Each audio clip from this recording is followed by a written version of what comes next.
गैबी बहुत ही कंफ्यूज हो जाती है और पूछती है आखिर यहाँ हो क्या रहा है। तब बुजुर्ग बताता है कि इस जंगल में एक भयानक फंगस है जो बहुत आसानी से फैलता है। वो फैलते फैलते इंसानों तक पूरी तरह से पहुंच जाता है। वही तुम यहाँ देख रही हो। इस पर गैबी पूछती है पर आप यहाँ के किसी भगवान की बात कर रहे थे। तब बुजुर्ग कहता है कि देखो मैं साफ साफ एक्सप्लेन करता हूँ, तुम समझ जाओ। हमारी धरती के नीचे एक बहुत बड़ा जीव रहता है। वो बाहर निकलने का मौका ढूंढ रहा है ताकि वो इंसानों को पूरी तरह से खत्म कर सके। यहाँ हो रही हर बात इस विनाश का एक लक्षण है। उसी जीव के ये छोटे छोटे हिस्से हैं, ये फंगस, मशरूम इत्यादि। गैबी सोचती है कि ये आदमी कैसी उटपटांग बातें कर रहा है। फिर रात हो जाती है और वे सो जाते हैं। लेटते ही गैबी को सपने आने शुरू हो जाते हैं, जैसे कि उसके शरीर में वो जड़ें फैल रही हो। पर जब वो चौंक के उठती है तो स्टेफन वहाँ बैठा उसको निखार रहा होता है। लगता है उसे गैबी से प्रेम हो गया है। वो गैबी को खाना लेकर देता है, उसके करीब आने की कोशिश करता है, पर गैबी उसे एक छोटा लड़का मानती है और उसे उस तरह से मजाक करती है। फिर वो उसे अपने मोबाइल की फोटोज दिखाती है। स्टेफन को कोई आइडिया नहीं होता कि जंगल के बाहर कैसी दुनिया है। फोटो देखकर वो चकित रह जाता है। एक कार के पास खड़ी गैबी की फोटो देखकर उसे लगता है कि वो कार एक मॉन्स्टर है। तब अचानक उसके पिता अंदर आते हैं। वहाँ आकर गुस्से में उस फोन को लेते हैं और उसे पटक देते हैं। गैबी पे चिल्लाते हैं कि अपने बेटे को मैंने किस तरह पाला तुम्हें पता भी है, तुम कुछ जानती भी हो और तुम उसे क्या क्या दिखा रही हो। फिर उसका गुस्सा अपने बेटे की तरफ मुड़ता है और वो चिल्लाता है तू अभी बाहर निकल जा। गैबी कंफ्यूज हो जाती है कि यह आदमी ऐसा बर्ताव क्यों कर रहा है। दोबारा हमें जंगल दिखाया जाता है। रोज बुजुर्ग अपने बेटे को किसी तरह इस जंगल में ले आता है। वे एक जगह पर पहुंचते हैं और स्टेफन उस जगह पर चुपचाप बैठ जाता है। फिर बुजुर्ग एक पेड़ के पास जाकर कोई पूजा करता है। पूजा के बाद वो उस पेड़ के बड़े छेद के अंदर उस पानी को डालता है। ये वही पानी है जिसमें उस मॉन्स्टर का खून मिला हुआ है और जिसे बुजुर्ग ने उस रात उस बोतल में संभाल कर रखा था। उसे अंदर डालते ही उस पेड़ के अंदर से एक मशरूम उगने लगती है। उन मशरूम को बुजुर्ग खाता है और अपने बेटे को भी देता है। यहाँ ये सीन चल रहा होता है। कट करके गैबी को दिखाते हैं। वो अपने टूटे हुए फोन के टुकड़े इकट्ठा कर रही होती है। तब उसकी नजर एक डायरी पर पड़ती है। उसे उठाकर वो पढ़ने लगती है। ये उस बुजुर्ग की लिखी हुई डायरी है। डायरी पढ़कर गैबी को एहसास होता है कि बाहरी दुनिया से वो बुजुर्ग कितनी नफरत करता है। उस बुजुर्ग ने इस जंगल में ही अपनी दुनिया मान ली है। जब वो डायरी को पढ़ रही होती है तो वो दोनों उसके पीछे खड़े हुए मिलते हैं। उस डायरी को पढ़ते देख बुजुर्ग अजीब सा हंसता है। तभी गैबी अपने हाथ को देखती है तो उसमें फंगस उग रहा होता है। वो फंगस को निकालने लगती है। इसे देखकर स्टेफन भागता है और कुछ ढूंढने लगता है। फिर वो उसका हाथ चाटने लगता है। बुजुर्ग ये सब देखकर सोचता है कि ये लड़का जिंदगी में पहली बार किसी लड़की को देख रहा है, इसीलिए कुछ ज्यादा ही शो ऑफ कर रहा है। फिर वो गैबी से कहता है सुनो लड़की, तुम यहाँ बहुत रह चुकी हो, तुम्हारे जाने का टाइम आ गया है। आओ मैं तुम्हें किसी सुरक्षित जगह पर छोड़ दूं। लेकिन स्टेफन उससे अलग नहीं होना चाहता और गैबी को गले लगा लेता है। फिर गैबी अपने कपड़े पहनकर बिल्कुल तैयार हो जाती है। फिर वो कहती है आप स्टेफन को भी मेरे साथ भेज दीजिए, मैं उसे पढ़ाऊंगी, लिखाऊंगी, उसको कई सारी बातें सिखाऊंगी। बुजुर्ग कहता है उसकी जिंदगी के लिए जो जरूरी है वो सारी बातें वो यही सीख चुका है और उसे तुम्हारे साथ आने की कोई जरूरत नहीं, अब तुम यहाँ से चलो। इतना कहकर बुजुर्ग गैबी को बाहर ले आता है। दोनों जंगल में चल रहे होते हैं। गैबी के दिमाग में जो सवाल उठ रहे हैं वो बुजुर्ग से पूछते हुए चल रही है। आप इस जंगल में 13 साल से रह रहे हैं, यहाँ के सब लोग इन्फेक्ट हो रहे हैं और मैं भी इन्फेक्ट हुई हूँ, फिर आप इन्फेक्ट क्यों नहीं हो रहे हैं? आप जरूर कुछ हमसे छुपा रहे हैं। बुजुर्ग किसी भी बात का जवाब नहीं देता, बस कहता है तुम चुपचाप चलती रहो। चलते चलते उन्हें विंस्टन की टॉर्च मिलती है जो जमीन पर पड़ी हुई होती है। ये देखकर गैबी बुजुर्ग को बोलती है 1 मिनट रुको, और उस टॉर्च को गौर से देखती है। पास ही वो कैमरा होता है जिसका मेमोरी कार्ड विंस्टन ने चेंज किया था। गैबी कैमरा खोलती है और मेमोरी कार्ड निकाल लेती है। विंस्टन यही आसपास ही होगा, ऐसा सोचकर गैबी उसे ढूंढने निकलती है। उसके पीछे से बुजुर्ग चिल्लाता है प्लीज उस तरफ मत जाओ, वे सब यहीं पर हैं। ऐसा कहते हुए वो गैबी के पीछे जाता है। तभी गैबी एक जगह पर रुक जाती है। वहाँ विंस्टन नीचे पड़ा हुआ होता है और उसके पूरे शरीर में फंगस और मशरूम उग रहे होते हैं। वो गैबी को देखकर कहता है गैबी तुम आ गई, मैं तुम्हारे पांव पड़ता हूँ, मुझे मार डालो, मुझसे ये दर्द सहा नहीं जा रहा है, मेरी हालत बिल्कुल नरक से भी बदतर हो गई है, मार डालो मुझे, मार डालो प्लीज। उसको देखकर गैबी कहती है कि नहीं, अब मैं आ गई हूँ, मैं तुम्हें बचा लूंगी, मैं तुम्हें यहाँ से बाहर ले जाऊंगी और किसी भी कीमत पर तुम्हें बचाऊंगी। इस तरह गैबी अपने मन की कही जाती है, पर विंस्टन मौत की भीख मांगने लगता है। तभी झट से वो बुजुर्ग अपना तीर निकालकर विंस्टन के मुंह में रख लेता है। विंस्टन भी उसे स्वीकार कर लेता है कि प्लीज मुझे जल्दी से मार डालो।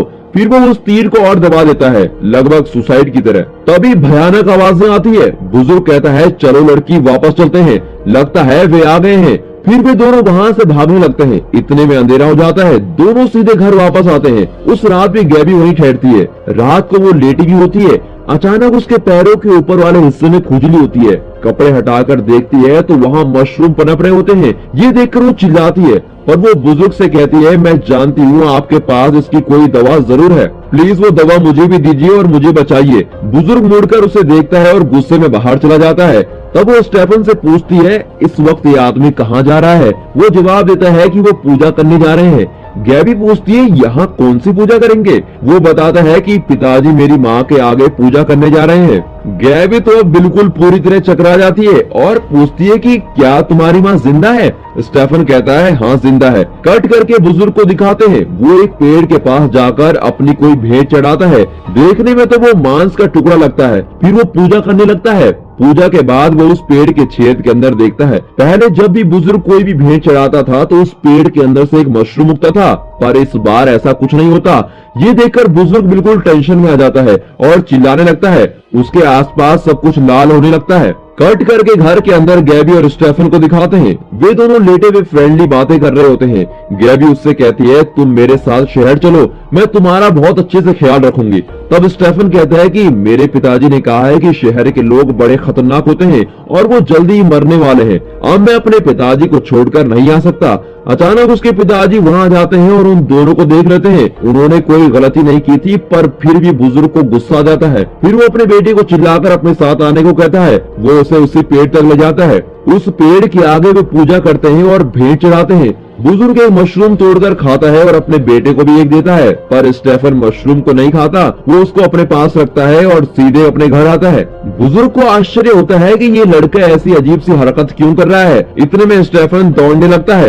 वो सीधे घर पहुंचता है और अपने पिता के आने से पहले उस मशरूम को गैबी के मुंह में डाल देता है और कहता है तुम इसे जल्दी से खा लो, तुरंत खा लो, पिताजी के आने से पहले तुम इसे खा ही लो। स्टेफन की इस बात को मानकर गैबी उस मशरूम को खा लेती है। फिर वो देखती है कि उसके पैर पर जो फंगस पनप रही थी वो बिल्कुल गायब हो जाते हैं और वो ठीक हो जाती है। गैबी समझ जाती है कि यही इसका सीक्रेट इलाज है। इतने में बुजुर्ग आ जाता है। देखते ही वो समझ जाता है कि बेटे ने जरूर कोई कारनामा किया है। इसके बाद गैबी और स्टेफन बहुत करीब आ जाते हैं। स्टेफन उसे तीर चलाना सिखाता है। इस तरह वे जंगल में ही घूम फिर रहे होते हैं। तभी वो एक बहुत बड़ा पेड़ देखते हैं। उसे देखकर गैबी चौंक जाती है, क्योंकि उस पेड़ की जड़ों को देखकर ऐसा लगता है जैसे कि वो इंसान है। उसे देखकर स्टेफन कहता है यही है मेरी माँ। गैबी तो अब और भी चौंक जाती है। उसमें से एक जड़ में स्टेफन की माँ की अंगूठी भी होती है। उनके कपड़े भी जड़ पर लपेटे हुए होते हैं। यहाँ हमें ये बताना चाहते हैं कि स्टेफन की माँ भी विंस्टन की तरह ही इन्फेक्ट हो चुकी थी। स्टेफन की माँ अभी भी जिंदा है और वो एक पेड़ बन गई है। इस पेड़ के अंदर पनपते मशरूम खाकर बुजुर्ग आदमी एक तंदुरुस्त बना हुआ है। सब कुछ देखकर दोनों घर लौटते हैं। बुजुर्ग बहुत आराम से वहाँ बैठा हुआ है। तभी गैबी जंगल के कैमरे से निकाले गए मेमोरी कार्ड को अपने फोन में डालती है। वो एक्टिवेट हो जाता है। गैबी देखती है कि रात भर पूरे जंगल में भयानक क्रिएचर्स चल रहे हैं। ये सब देखकर वो पूछती है कि अब ये क्या है। बुजुर्ग और डराता हुआ कहता है देख लिया ना तुमने, कैसा लगा? देखने में एकदम डरावना लग रहा है ना? यही है वो जीव जो धरती के नीचे रहता है और बाहर आने की कोशिश कर रहा है। वो मेन आइटम है और इन सब से 1000 गुना भयानक होगा। कुछ बाकी नहीं बचेगा। इंसानों को तो नामो निशान मिट जाएगा। गैबी इरिटेट होकर पूछती है ये क्या कह रहे हो? कम से कम इतना तो बताओ कि इससे कैसे बचा जा सकता है। बुजुर्ग कहता है तुम लोगों का जीना भी कोई जीना है क्या? पत्थर की तरह एक जगह पर बैठे रहते हो, हाथ में फोन लिए घूमते रहते हो, बैठे बैठे तीनों वक्त फूड ऑर्डर करते रहते हो। तुम लोग सोचते हो कि तुम आराम से खुशी की जिंदगी जी रहे हो। तुम लोगों की मौत ऑन द वे में ही है, बस तुम इंतजार करो। इस तरह की नेगेटिव बातें बुजुर्ग के मुंह से सुनकर गैबी बेबस हो जाती है। वो फिर पूछती है पर इससे बाहर निकलने का कोई तो रास्ता होगा। तब बुजुर्ग कहता है तुम्हें भगवान को मानना होगा, उस भगवान को मानना होगा जिसे मैं मानता हूँ। तो गैबी कहती है मैं उस भगवान को देखना चाहती हूँ। बुजुर्ग कहता है जरूर दिखाएंगे तुम्हें। फिर उस रात को वे एक रस्म करते हैं। गैबी के चेहरे पर कई रंग लगा लेते हैं। आखिर में एक पाइप के जरिए कोई पाउडर फूंकते हैं। फूंकते ही हमें दिखाते हैं कि गैबी किसी दूसरी दुनिया में जा चुकी है और कई तरह के फंगस को देखती है। फिर दिखाया जाता है कि वो एक बड़े पेड़ के सामने न्यूड खड़ी है। उस जगह आसपास और कुछ भी नहीं है, सिर्फ वो बड़ा पेड़ है। वो उस पेड़ को छूती है तब उसे कई और विजुअल दिखाई देते हैं जिसमें हमारे ब्लड सेल्स दिखने वाले बैक्टीरिया फैले हुए हैं। फिर कीड़े देखने लगती है। इस तरह कई चीजें एक साथ देखकर वो कंफ्यूज हो जाती है। आखिर में उसे एक विजुअल दिखता है जो ये बताता है कि स्टेफन की जान को किस तरह का खतरा है। उसे देखती है कि उसके मुंह में तीर गड़ा हुआ है। खैर वो सीन मैं दिखाने वाला हूँ नहीं। ये सब देखकर गैबी घबराकर आंखें खोलती है। उसे यकीन हो जाता है कि स्टेफन को खतरा है। आंखें खोलते ही स्टेफन और बुजुर्ग को देखती है। बुजुर्ग कहता है तुम जरूरत से ज्यादा जान चुकी हो, अब तुम्हारा यहाँ रहना ठीक नहीं, तुम कल यहाँ से निकल जाना। उस रात बुजुर्ग रोज की तरह उस पेड़ के पास जाता है और पूजा करता है। उसी वक्त गैबी स्टेफन से विनती करती है कि तुम प्लीज मेरे साथ आ जाओ। पहले स्टेफन नहीं मानता, पर गैबी उसका क्रश बन चुकी है। इसका फायदा उठाकर वो स्टेफन को कन्विंस करती है कि वो हमेशा उसके साथ ही रहेगी। जंगल से बाहर जाने के लिए वो मान जाता है। सब कुछ डिसाइड करके वे दोनों घर से बाहर निकल ही रहे होते हैं कि इतने में पूजा पूरी करके वो बुजुर्ग वापस आ जाता है। वो स्टेफन से पूछता है बेटा ये क्या कर रहे हो? तभी गैबी एक चाकू हाथ में ले लेती है और बुजुर्ग से कहती है देखो यहाँ भगवान कुछ नहीं, मुझे लगता है तुम नशे में हो। तुमने खुद अपने लिए कोई रस्म बना ली है और अब तुम बाहर की दुनिया से डरने लगे हो। अपने साथ तुम अपने बेटे की जिंदगी भी बर्बाद कर रहे हो। बात मानो, उसे मेरे साथ भेज दो, मैं उसकी देखभाल अच्छे से कर लूंगी। तब बुजुर्ग बेटे से पूछता है कि बेटा क्या तुम्हारा भी यही फैसला है? अपने बूढ़े बाप को छोड़कर तुम चले जाओगे? बेचारा स्टेफन क्या जवाब देता?